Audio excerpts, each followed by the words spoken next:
আনন্দপুর গ্রাম। আনন্দপুর গ্রামে বীরু নামে একটি ছেলে ছিল। তার একটি অদ্ভুত শখ ছিল। তার অদ্ভুত শখটি হলো সে হাতি পুষত। হাতিটার সাথে সব সময় সে থাকতো। হাতিটাকে নিয়ে সে নদীতে যেত স্নান করাতে। হাতিও স্নান করতো লাফিয়ে লাফিয়ে, বীরুও স্নান করতো সাঁতার কেটে কেটে।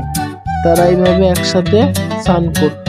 তারপর বীরু যখন হাতিটিকে সঙ্গে নিয়ে স্কুল যেত, তখন হাতিটিও বীরুর স্কুল থেকে ছুটি হওয়া না পর্যন্ত বীরুর জন্য অপেক্ষা করত। তারপর যখন ছুটি হতো তখন বীরু ও হাতিটি একসাথে বাড়ি ফিরত। বৃষ্টি পড়লে আনন্দে নাচ করত। এইভাবে তারা একসাথে খুব মজা করত। একদিন বীরুর হাতিটি অসুস্থ হয়ে পড়েছিল।